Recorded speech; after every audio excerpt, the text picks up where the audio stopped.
जय गुरुदेव, जय माँ गायत्री, सभी को मेरा प्रणाम। आज हम जानेंगे संकट के क्षण।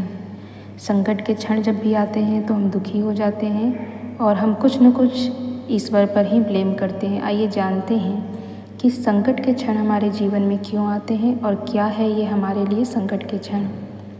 संकट के क्षण बेशकीमती हैं। जीवन में इनका महत्व मोल बहुत अधिक है, इतना अधिक कि इन्हें अति महत्वपूर्ण और अनमोल कहा जा सके। जब सब कुछ व्यवस्थित होता है और कहीं कोई संकट नहीं होता तो जीवन चेतना सुप्त व मृत प्राय हो जाती है। जब सब कुछ बदल नहीं रहा होता और पुराने ही पकड़ मजबूत होती है तो लगभग असंभव हो जाता है स्वयं को बदलना। लेकिन जब हर चीज़ अस्त व्यस्त होती है, जीवन में कुछ भी अस्थायी, निश्चित एवं सुरक्षित नहीं होता, कोई नहीं जानता कि अगले क्षण क्या होगा, ऐसे संकट के क्षणों में जीवन स्वतंत्र होता है, परिवर्तन के लिए, रूपांतरण के लिए। संकट के बिना जीवन लगभग जेल जैसा है, जिसमें बस परंपराओं, रीतियों, युगों पुरानी सड़ गल चुकी व्यवस्थाओं को विवशताओं के साथ निभाया जाता है।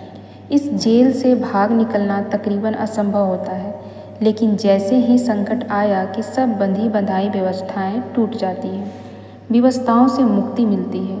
तनिक महसूस करें, भूचाल आया हो, हर व्यवस्था बिखर चुकी हो, किसी को पता ही ना हो कि पहरेदार कहाँ है, जेलर कहाँ है, सारे नियम टूट चुके हों। ऐसे क्षणों में कैदी अगर जरा भी सजग हो तो ये संकट के क्षण उसके लिए मोक्ष के क्षण बन सकते हैं।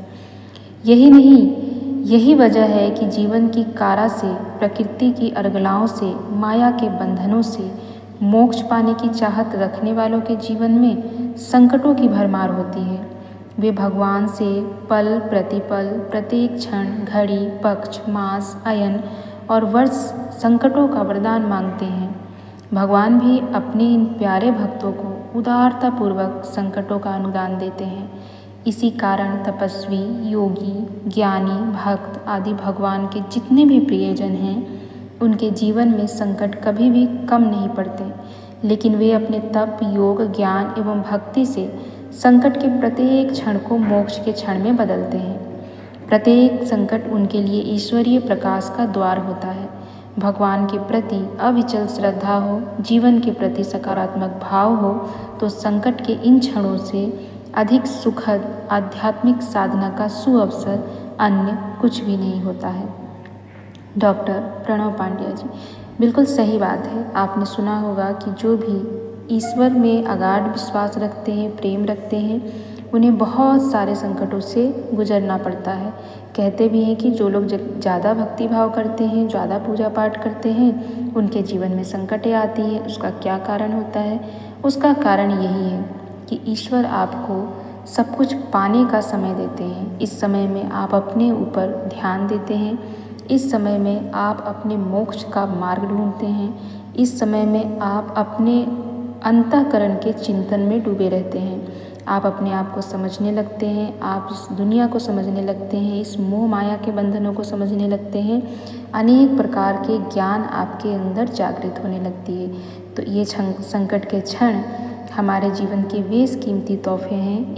इसके लिए ईश्वर से आप शिकायत मत कीजिए, उनका धन्यवाद कीजिए और इस संकट के क्षणों में भी अधिक से अधिक प्रसन्न होकर अपनी तप साधना को और भी ऊपर ले जाइए। बहुत से लोग बोलते हैं कि जब से हमने गायत्री साधना शुरू की है, हमारे जीवन में बहुत सारे संकट आने लगे, हम कर्जे में डूब गए, हमारे घर में कलह कलेश होने लगे।